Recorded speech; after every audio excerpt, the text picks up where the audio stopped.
We continue now at the top of Daf Tzadi Aleph Amud Aleph and Mesechet Yevamos. This is Yevamos Daf 91a. On the previous Amud, the Gemara quoted the Mishnah which said that this woman is disqualified from kahuna, again, since she had a relationship with the second man when her husband in fact was still alive. She had thought that her husband had died, but it turned out that he had not died. And so the Gemara says, Pshita, isn't this obvious? As Rashi says, Zona, she's a Zona because of this forbidden relationship. And of course she's going to be disqualified from the kahuna. And so the Gemara says, Bas Levi min ha-meiser et strichale. The Chiddush is that if she was a Bas Levi, this relationship that she had with the second man disqualifies her from Meiser. Gemara says, Bas Levi min ha-meiser mi mifsala biznus. But is that even true? If a Bas Levi, she has nus, is she really pasul? Is she really disqualified from Meiser with zanus? But we learned in a brayso, so Levia shenishbis o shenivala bi'ilas nus. If a Levia is captured, or let's say she has a relationship that is nus, so nosnin la meiser v'ochelas, we can give her meiser and she can eat it. And to that the Gemara says, Amar Rav Sheshes says knasa. In our mission, it's a knas, it's a fine against her because she was not sufficiently careful when she married the second man. She was not sufficiently careful to make sure that her husband had actually died. And the Gemara continues at the two dots. The Mishnah said, Bas Kohen min truma, that if she was the daughter of a Kohen, she's disqualified from truma. And the Gemara says, Afilu b'truma derabanan. This applies even by truma that's only truma on a derabanan level. Rashi says, b'truma derabanan, de'ilu b'truma doraisa. If we were talking about truma doraisa, lo itzrich lemisni, we wouldn't even need to teach that. The kaven to kansua meiser, because since there's a fine against her that she can't have meiser, kol shekain ad truma, certainly there would be a problem with her having truma. And the Gemara continues, the Mishnah said, Vein Yorshav Shel Zeh v'Yorshav Shel Zeh, neither the inheritors of the first husband, neither the inheritors of the second man, Yorshin Ksubasa, they do not inherit her Ksuba. And so the Gemara asks, Ksuba Maya Vidita, what are we even talking about Ksuba for? There is no Ksuba in this case. That's what the Mishnah said. Rashi says, Ksuba Maya Vidita. Hatanan Bereisha, it's said in the Mishnah in the Reisha, Ein lo Ksuba, she does not get a Ksuba in this case. So what do we mean to talk about the Ksuba over here? And so the Gemara answers, Amar Rapapa says, Ksubas benin dichron. We're talking about the stipulation in the Ksuba that goes to the male children, her male children. Rashi over here says, Ksubas benin dichron, the Tanan b'Ksubas, there's a Mishnah in Ksubas that says, Ksubas benin dichron, the Ahavi lechi minoi. What's written in the Ksuba is, any male children that you have from me, Inun Yarsin Kesef Ksubasech, they will inherit the money of your Ksuba, Yeser al Chukahon Dimachun, more than the portion that they get with the other brothers. In other words, let's assume that the husband had multiple wives, so the halacha is that her specific sons are going to inherit the Ksuba above and beyond the regular thing they're all dividing from the father's property. And so we're saying in the Mishnah that part of the Ksuba will not apply, they will not inherit that. And so the Gemara says, Pshita, isn't that obvious? Of course they're not going to inherit it, because we said she doesn't get a ksuba. And so the Gemara says, no, because what might you have thought? L'didah da'avda isura, she who committed an isur, she who violated a prohibition, so kansua rabbanan, so there's a fine against her not to get the ksuba. But Lazara, but for her children, so lo kansur rabbanan, so maybe there's no fine against them, and maybe they would inherit that portion of the ksuba, and kamash malan, so comes to teach that there's no ksuba at all, not for her or her sons. And the Gemara continues at the two dots. The Mishnah said, Achiv shel zeh v'achiv shel zeh cholzin v'lo miyavmin. The brother of the first man and the brother of the second man, both of them, they do chalitza, and they don't do yibam. In other words, let's say the first husband would die, so then in that case, his brothers would do chalitza, not yibam, and the same with the second one. And so the Gemara says, Achiv shel rishon, when it comes to the brothers of the first husband, so that's a real marriage. So choletz midoraisa, so the chalitza is going to be a doraisa requirement. V'lo miyavim midrabanan, we don't do yibam on a drabanan level, as Rashi says, there's a knas not to do yibam in this case. Achiv shel sheni, when it comes to the brothers of the second one, so there that marriage is not really a real marriage. So choletz midrabanan, the chalitza is only on a drabanan level. There's no real requirement for chalitza on a doraisa level. V'lo miyavim, v'lo midoraisa, v'lo midrabanan. There's no yibam, not on a doraisa level and not on a drabanan level as well. Rashi over here says, Achiv shel sheni choletz midrabanan, the midoraisa lo ram yakameh. Midoraisa, there is no din of chalitza over here because she never really married him. Her first husband was still alive. V'rabanan hu datzruchu chalitza. It's the rabbanan that said that chalitza is required, because again, people are going to get confused if they see the chalitza wasn't done. Misham gezeira shem yomru girej zev v'nas. People might think that she divorced the first husband, the husband divorced her, and then she went and married the second man. Maybe this was a real marriage. People won't know what happened. Kedaman lagabe get. That's the same thing we said with regards to get. And the Gemara continues at the two dots. The Mishnah said, Rabbi Yossi Omer Ksubas al Nichsei Bala v'chulu. Rabbi Yossi disagreed with the first time of the Mishnah and said the Ksuba payment is paid in this case, and it's paid out of the property of her first husband. And then there were other Tanaim also, Rabbi Shimon and Rabbi Lazar, they go on in the Mishnah and disagree about particular issues where they say there is no fine against her for these various things, as the Gemara will elaborate.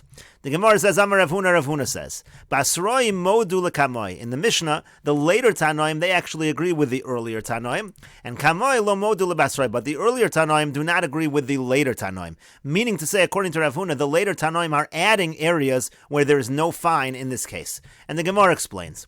Rabbi Shimon modi leila Rebbe Lazar. Rabbi Shimon, he's the latest Tana in the Mishnah. He admits to Rebbe Lazar, Dema bia de ikr isura lo kanis, because he says as follows: if when it comes to bia, that's talking about the bia of the yavam, which is really a main isser, having relations is going to be an isser if it's a situation which is not warranted, and there's no knas in that case. V'kol shekein mitziyaso ma'aseh yodeh dimamonu. And certainly, Rabbi Shimon says it's certainly true that the things which she finds, or let's say ma'aseh yodayim of hers, that which she produces, that's just monetary. There's no fine against that, and that also goes to her husband. We treat that as if it's a regular marriage.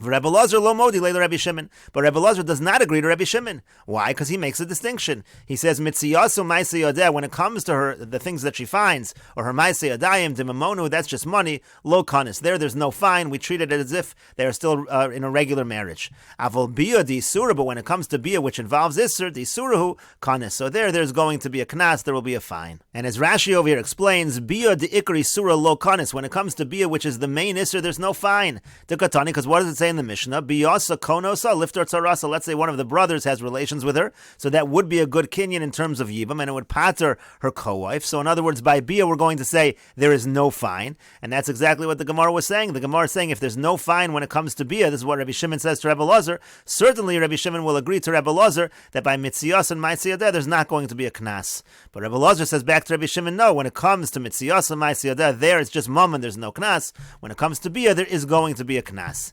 And the Gemara continues, V'tarvayu modu leila Rabbi Yossi, and both Rabbi Shimon and Rabbi Lazar, they agree to what Rabbi Yossi said. Because Hani di Yosva tu say lo kanis, because they say as follows, those things which have to do with while they are married, for example, let's say she finds something, that's halacha that while they're married, the item that she finds goes to her husband. So those things, if there was no fine on those issues, the kol shekain ksuba, so certainly when it comes to the ksuba, the lemishgal umefakoy, that the whole purpose of the ksuba is to take it when you leave the marriage, so certainly over there, according to Rabbi Shimon, and according to Rabbi Lazar, there's not going to be a fine. For Rabbi Yossi, lo modi lahu, but Rabbi Yossi does not admit to Rabbi Shimon and Rabbi Lazar, because he says, no, on the contrary, ksuba de lemishkal umeipaku de lo kanis, there's no fine when it comes to ksuba, because that's to be taken out of the marriage. Avalhani, de yosva tu say, but those other issues, which all have to do with while they are married, so kanis, so there is a fine against those. We don't treat them like regular husband and wife. And the Gemara continues with an alternative shita. Rabbi Yochanan says he's going to disagree with Rav Huna. He says the exact opposite. Kamoi modu lebasroi, that it's the earlier Tanoim that agree with the later ones. And basroi lo modu lekamoi, the later Tanoim do not agree with the earlier ones. And the Gemara explains. Rabbi Yossi modi leila Rebbe Lazar. Rabbi Yossi admits to Rebbe Lazar, because ksuba de mididei ledida, the ksuba is something that goes, it's paid from him, from the husband, to her, to the wife. So lo kanes, so there's no fine, the ksuba still applies according to Rabbi Yossi. The kol shekein mitziyaso ma'aseh yodeh, and certainly that's true by her, the things that she finds, and her ma'aseh yodayim, the midida ledidei, those are things that go, that transfer from her property to him, those certainly there will not be a knas. Rebbe Lazar, lo modi lei, and Rebbe Lazar does not admit to Rabbi Yossi. And he says, mitziyaso ma'aseh yodeh, when it comes to the things she finds, when it comes to her ma'aseh yodayim, hud midida ledidei, that goes again from her to him, lo kanis, so there's no knas in those cases. Aval ksuba, but when it comes to the ksuba, de mididei ledida, that goes from him to her, so kanis, so there's a fine, because the fine again is against her. She's the one that remarried without making sure that her first husband had died. V'tarvayu modu lei, Rabbi Shimon, and both of them, meaning Rabbi Yossi and Rebbe Lazar, they both agree with Rabbi Shimon, they admit to Rabbi Shimon. Umahani de mechayim lo kansi, if those situations over there, they all apply while the husband is alive and there's no knas. So bia, when it comes to bia, which we're talking about yibum over here, de la'achar misa, that's something that happens after death. So lo kol shekain, so certainly there's not going to be a knas. Rabbi Shimon lo modi lahu, but Rabbi Shimon does not admit to them, and he says no. Bia hu de la'achar misa lo kanis, it's only by bia, which is after the death of the husband. There we have no knas. Avalhani de mechayim kanis, but the other issues which apply while the husband is alive, so there is a knas, there is a fine. And the Gemara continues at the two dots. The Mishnah said, Nisis shelo b'reshus v'chulu. Let's say she married without the permission of the court. Instead, she relied on two witnesses. So it said in that situation, if the husband comes back and the husband turns out to be alive, she's actually allowed to return to her first husband. Rashi over here says, Nisis shelo b'reshus. Rabbi Shimon Kamarla, that line in the Mishnah was stated by Rabbi Shimon. And the Gemara now says, Amar Rav Huna Amar Rav. Rav Huna says in the name of Rav, Hachi Hilchasa. This is the halacha. By Nisas Shalo B'Rishus, she can return to her first husband. So Amar Le Rav Nachman, so Rav Nachman said to him, Ganava Genuve Lamalach. Why are you stealing this ruling? Why are you saying the ruling in this manner? Isvira Lach Rabbi Shimon. If you're saying that you hold like Rabbi Shimon, Ema Halacha Rabbi Shimon, you should just say the halacha is like Rabbi Shimon. Deshmaitech Rabbi Shimon Azla Kazla, because the exact thing you're teaching over here is following the opinion of Rabbi Shimon. So you, instead of saying that this is the halacha, Nisas Shalo B'Rishus, she returns to her first husband, just say that the halacha is like Rabbi Shimon. And if you're going to say, that if I say the halacha is like Rabbi Shimon, so it might be confusing. Because Rabbi Shimon made an earlier statement in the Mishnah. So maybe I would think that the halacha is like Rabbi Shimon in its earlier statement, but even that you could have avoided. You could have just said the halacha is like Rabbi Shimon in the last thing that was in the Mishnah, and the Gemara says, Kasha, that is indeed difficult. Rashi over here says, Bekamaisa, what was the first thing? That was talking about Biyasa, Chalitzasa, Benisas Beit Echad. Rabbi Shimon made some statements by the case of when you're going to have Yibum or Chalitza, by a situation where she married on the testimony of only one witness. So again, there might be confusion. Maybe you're saying the halacha is like Rabbi Shimon over there. But again, the Gemara said, well, if that was the case, you could just say that the halacha is like Rabbi Shimon in the last case of the Mishnah. And the Gemara continues, Amar Rav Sheshes says, Amino kinayim v'shachiv Rav Amar lo hashmaitza. I think that when Rav was dozing off, that's when he must have said this halacha over here, that the halacha follows Rabbi Shimon in this case. Why? Because halacha mechlal de pligi. Because if you say the halacha is like Rabbi Shimon, it sounds like someone would argue on Rabbi Shimon. Meaning, it sounds like there would be those that would say that if she marries through two witnesses, she would not be allowed to return to the first husband if it turns out he's alive. But the Gemara says, why would anyone argue with that? My havalol evad. What else was she supposed to do? Miyanis ansa. This is basically the same thing as a situation of onus. It's no different than a woman who was raped. It's totally against her will. In such a situation, if a woman was married and she was raped by another man, she certainly can go back to her first husband. And the same thing should be true in this case. She had two witnesses who were saying that her husband had died, and therefore there's nothing else she could do about it. Of course, she's going to go and marry another man. And the Gemara continues, V'yo Tanya, and further we learned in a Brisa. It says, Kol arayas shebetorah, all cases of arayas in the Torah, ein srichos heimenu get. If a person has relations in a way that's arayas, there's no requirement for a get. Chutz me'eshes ish shenisas al pi bezdin, except for a situation of an eshes ish, a woman who married through the authority of bezdin. So in that case, a get is required, like our Mishnah said. Rashi over here says, Kol arayos she'amru she'en erva, all cases that are erva, ein srichos get mimenu. You don't need to get in such a case. Imnisis lemishi erva olav. Let's say she marries somebody who's an erva. Let's say a brother marries a sister. No requirement for a get. Chutz me'eshes ish shenisas be'ed echad, except for a situation where a married woman marries someone else because one aide testifies her husband had died. Al pi bezin, and she's marrying through the permission of bezin. That's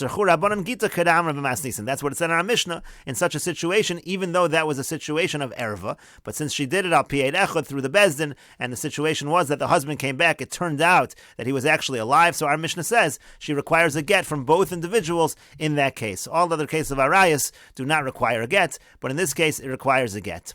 And so the Gemara now says, what did the Brisa say? It was as if she married al pi bezdin. Al pi bezdin who de boy get. Only if she's marrying al pi bezdin de boy gita, then only does she require a get. But al pi edim lo boy gita. But apparently, if she marries through edim, she does not require a get. As Rashi over here says, lo boy get anusa. Again, she's considered to be an anusa. The point again is, it seems that everybody agrees that when a woman is marrying al pi tu edim, when there are two edim saying that the husband died, there is no requirement for a get. So again, why are you saying the halacha is like Rabbi Shimon? Everybody would seem to agree with this position. And the Gemara says, money, now who's the author of this Brisa? Ilema Rabbi Shimon. If you're going to say that this, maybe you'll say this Brisa is authored by Rabbi Shimon. So it's no proof that everybody agrees with Rabbi Shimon, but you can't say that. Because according to Rabbi Shimon, al pi bezdin, mi boy get. Is that really true? Does Rabbi Shimon even require a get if she marries al pi bezdin, the case of Eid Echad? That's not even true. V'atanya, but we learned in a Brisa. Rabbi Shimon Omer, Rabbi Shimon says, asu bezdin behora asan kizadon ish be'isha. The Bezdin says that if a Bezdin issues a ruling that is incorrect, that's the same type of situation as if a man and a woman would violate the prohibition on purpose. And al pi edim, but let's say it was al pi edim, let's say two witnesses allowed her to remarry, that's already kishigagas ish be'isha. That's the same thing as a situation of shogeg. Let's say the man and the woman do commit the avera b'shogeg, that's identical. And Rashi over here explains, Asu Bahura Asan, meaning Horua Linase Beit Echad, meaning our case. Let's say the Bezin told her to remarry on the basis of one witness that said her husband was dead. So Kizadon Ish B'isha, so that case is going to be as if adultery was committed on purpose. K'haba B'zadon Al Eishas Ish, that's like a person who purposely has relations with an Eishas Ish. V'nesra Al Baal, in such a situation, she'd be prohibited to her husband. And in a case where it's by two Eidim, it's Kishigagas Ish B'isha, it's like a mistake was made between a man and a woman in terms of adultery, V'lo Nesra, and she will not be prohibited to her original husband. And the Gemara now continues, and the Gemara says that's true in both cases. What's going to be true? That Idi v'Idi lo boy get, in both cases, whether it's done Behoras Bezdin, which is like Zadon, or whether it's done Al Piedim, which is like Shogeg, in both cases, a get is not required. Rashi over here says, Idi v'Idi lo boy get, me to come edami le Zadon ula Shogeg. What are we comparing it to? We're comparing it to a situation of Zadon and Shogeg, and it's compared to a case of adultery done on purpose or done b'Shogeg. And in both of those cases, the adulterer does not need to give a get, and so therefore you see, according to Rabbi Shimon, no get is required at all. Even in a situation of Al Pi Bezdin, there is no requirement of a get, and so therefore it come out that this brisa is not going according to Rabbi Shimon. Elalav Rabbanan, rather, what must it be? It must be that this brisa is the Rabbanan. And Rashi over here says, Elalav Rabbanan, he was Shma Minei, Be'edim Modu. You see that the Rabbanan agree, that everybody agrees that when she marries Al Pi Edim, in such a situation, she is allowed to return to her original husband, and there's no machlokas whatsoever. And so the Gemara answers, Liolam Rabbi Shimon, he really, that first brisa does follow the opinion of Rabbi Shimon, and Rabbi Shimon indeed holds that in a situation where she marries Al Pi Bezdin, so she is going to require a get. V'taritzachin, you'll explain the second brisa as follows. The brisa means to say, Rabbi Shimon says, Asu Bezdin Bahura Asan, when Bezdin issues the ruling, what is that considered like? Kekavonas Ish B'isha. That's like Kavonas Ish B'isha.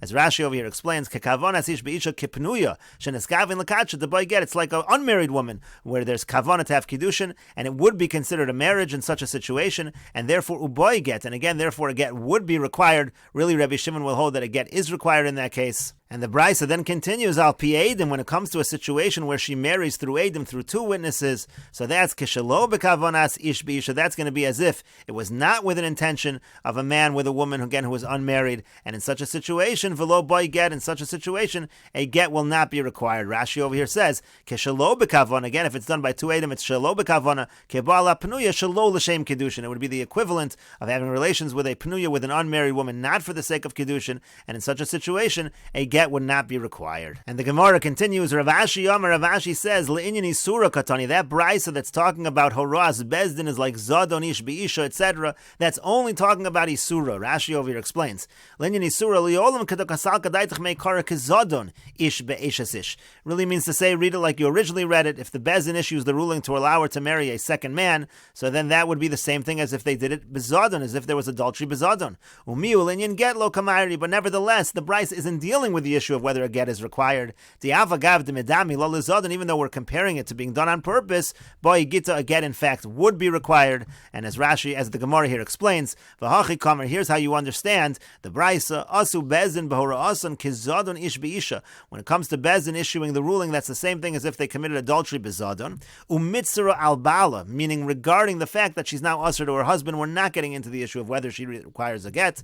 Al Piedim, and if she marries through two witnesses, Kishigagas Ish B'Isha, then it's like adultery was committed by mistake. V'lo mitzvah al balan, in such a situation, she's not going to be usher, she's not going to be forbidden to her husband. And we'll continue with this discussion in the next video on Daf Tzadi Aleph Amud Beis.